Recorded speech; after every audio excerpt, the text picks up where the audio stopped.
Pancasila dalam kehidupan digital saya.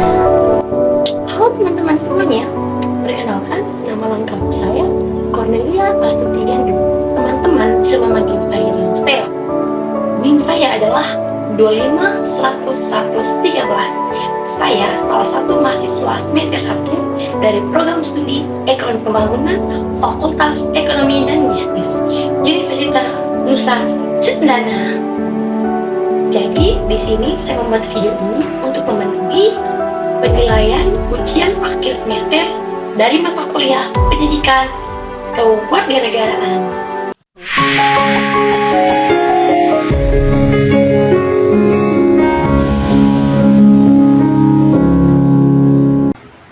Halo teman-teman digital. Di sini sebelum kita ke video selanjutnya, kita mengetahui dulu Pancasila kaitannya apa dengan era digital. Jadi teman-teman semuanya, seperti yang kita ketahui bahwa Pancasila sebagai dasar negara dan pandangan hidup bangsa Indonesia memiliki relevansi yang kuat di era digital. Di tengah perkembangan teknologi yang pesat teman-teman semuanya, nilai-nilai Pancasila tetap menjadi panduan moral dan etika yang penting dalam kehidupan kita sehari-hari, termasuk dalam penggunaan teknologi.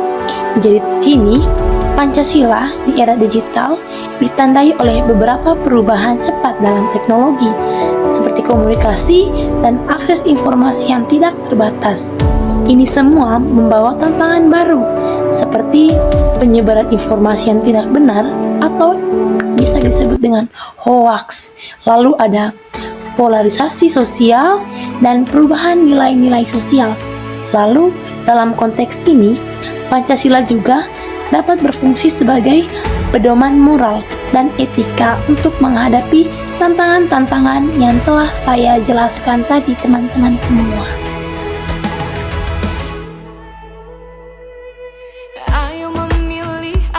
Ini saya mengambil tema mengenai Pancasila dalam kehidupan digital saya. Jadi, setiap hari saya menghabiskan waktu yang tidak sedikit di dunia maya, mulai dari mencari informasi, berbagai cerita di media sosial, hingga berinteraksi dengan orang-orang baru. Dunia digital ini adalah bagian besar dari kehidupan saya. Namun, ada satu pertanyaan fundamental yang selalu saya ajukan pada diri saya sendiri. Saat saya online, apakah saya tetap menjadi diri saya yang berpegang teguh pada nilai-nilai luhur bangsa? Sebagai warga negara Indonesia, saya punya kompas, yaitu apa teman-teman semuanya? Kompasnya tentu adalah nilai Pancasila. Jadi sila yang menjadi landasan moral dan etika saya. Baik teman-teman semuanya, di video kali ini saya mengajak teman-teman semuanya melihat bagaimana saya mencoba menerapkan ketuhanan, kemanusiaan, persatuan, kerakyatan, keadilan sosial dalam setiap unggahan, komentar, dan interaksi digital saya. Papan nilai Pancasila era digital yang keempat, yang berbunyi kerakyatan yang dipimpin oleh kebijaksanaan dalam permusyawaratan dan perwakilan. Jadi inti konsep atau inti sila yaitu mengedepankan musyawarah untuk mencapai sebuah mufakat, dijalankan dengan akal yang sehat dan tanpa adanya paksaan. Jadi teman-teman semuanya, di sini penerapan digitalnya terhadap nilai sila yang keempat ini, yang pertama ada diskusi sehat, di mana kita berpartisipasi dalam diskusi, berani dengan sikap yang terbuka dan menghargai pendapat yang berbeda, serta mencari solusi bersama. Yang kedua ada kritik konstruktif, di mana di sini menyampaikan kritik terhadap pemerintah atau kebijakan publik melalui kanal yang tepat dan dengan cara yang membangun, bukan sekedar menghujat. Lalu yang ketiga, anti hate speech, menolak segala bentuk tirani digital, di mana kelompok mayoritas menindas kelompok minoritas melalui serangan digital. Setelah saya melihat penerapan nilai sila yang keempat, saya berpendapat bahwa dalam digital saya, sila ini mengingatkan saya bahwa kebebasan berbicara harus berjalan seiring dengan tanggung jawab berdemokrasi. Ketika saya ikut dalam polling atau diskusi politik online, saya harus berprinsip untuk mendengarkan dahulu sebelum berkomentar.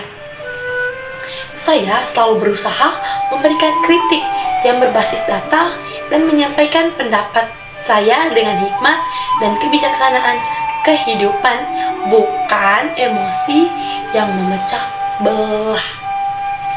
Oke, baik teman-teman semuanya, kita yang ke berikutnya di penerapan sila yang kelima yang berbunyi keadilan sosial bagi seluruh rakyat Indonesia. Jadi inti sila yang kelima ini yaitu mewujudkan keadilan yang merata di segala aspek kehidupan. Lalu penerapan digitalnya dari nilai-nilai Pancasila yang kelima ini, yaitu yang pertama ada akses informasi, di mana dia mendukung upaya pemerataan akses internet dan edukasi digital agar tidak adanya kesenjangan digital. Lalu yang kedua, adanya hak cipta, di mana dalam hak cipta ini kita teman-teman semuanya harus menghargai hak kekayaan intelektual atau HKI digital. Lalu tidak melakukan pembajakan perangkat lunak, musik, film, atau konten orang lain tanpa izin. Lalu yang ketiga, adanya etika bisnis dalam jaringan atau bisa disebut dengan daring, melalui transaksi online dengan jujur, transparan, dan bertanggung jawab baik sebagai penjual maupun pembeli. Lalu setelah kita membahas ini mengenai penerapan nilai sila yang kelima, di sini saya berpendapat bahwa bagi saya keadilan sosial di dunia digital mulai dengan menghargai hasil kerja keras orang lain. Lalu saya juga berpendapat bahwa membaca konten baik itu e-book ataupun film adalah tindakan Pancasila, karena itu semua merampas hak cipta dan jerih payah pencipta. Lalu saya berusaha sebisa mungkin untuk membeli produk digital secara legal dan juga selalu mencantumkan sumber ketika saya mengutip informasi atau menggunakan aset digital orang lain. Itu teman-teman semuanya adalah bentuk tanggung jawab saya sebagai individu digital yang adil. Baik teman-teman semuanya, selanjutnya di sini saya akan membahas mengenai kasus aktual yang terjadi di Indonesia.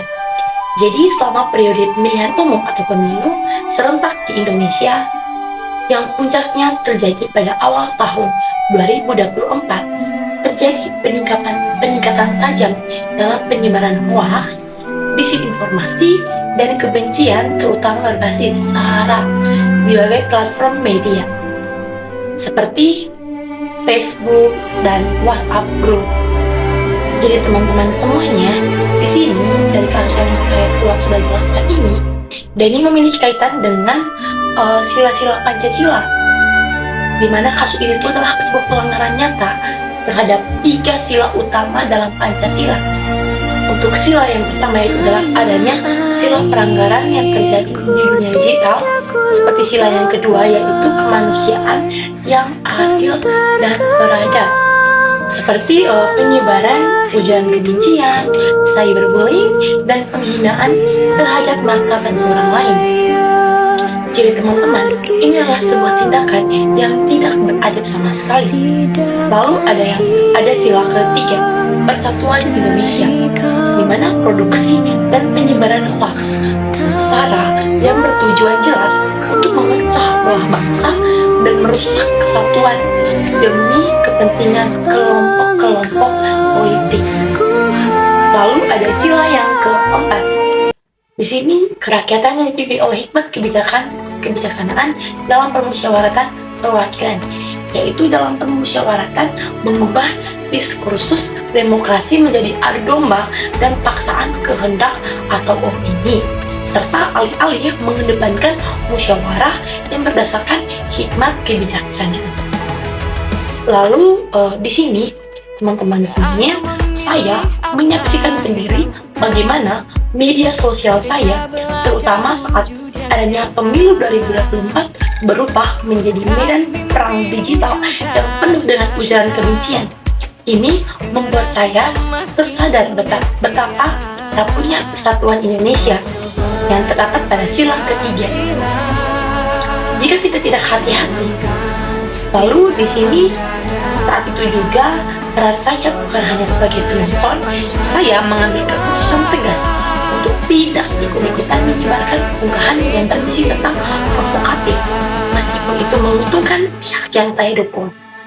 Saya juga berani melaporkan konten yang mengandung sara yang saya temukan, karena diam berarti membiarkan perpecahan tumbuh ataupun terjadi.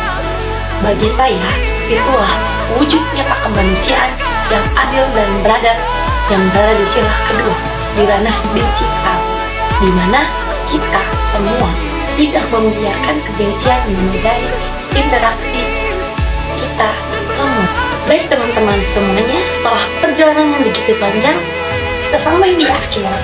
Jadi teman-teman, setelah kita membahas satu persatu, saya menyadari bahwa Pancasila bukanlah sekedar hafalan butir-butir di sekolah. Pancasila, teman-teman, adalah sistem operasi moral yang harus aktif, bahkan saat sinyal internet saya penuh. Jadi, kehidupan digital saya bukanlah ruang tanpa hukum, melainkan ekstensi dari identitas saya sebagai individu Indonesia yang beretika. Jadi di sini saya belajar bahwa kebebasan saya untuk posting berakhir tepat pada batas yang merusak kemanusiaan orang lain yang terdapat pada sila kedua, dan merobek jalinan persatuan yang terdapat pada sila ketiga. Lalu intinya saja teman-teman, nilai-nilai Pancasila ini telah menjadi kompas dan filter utama bagi setiap kata yang saya ketik dan setiap konten yang saya konsumsi. Ini bukan tentang perbankan, tapi tentang tanggung jawab digital. Di sini, saya memberikan sebuah pesan dan ajakan kepada sobat-sobat digital semuanya. Mari kita mulai hari ini. Jadikan setiap sila Pancasila sebagai kompas dan pegangan wajib sebelum kita semua menekan tombol send atau post di media sosial kita semua. Lalu teman-teman semuanya, tanggung jawab menjadikan ruang digital Indonesia sehat dan beretika ada di jari tangan kita masing-masing. Lalu di sini saya juga ingin mengajak teman-teman supaya mari kita membuktikan kita bisa menjadi generasi digital Pancasila yang cerdas, santun, bertanggung jawab. Saya Cornelia Astuti Gandu dengan NIM 25113 satu mahasiswa Iklim Pembangunan mengucapkan terima kasih sudah menyimak. Sampai jumpa di refleksi digital berikutnya. Bye bye sobat digital. Biarpun saya pergi jauh, tidak akan hilang.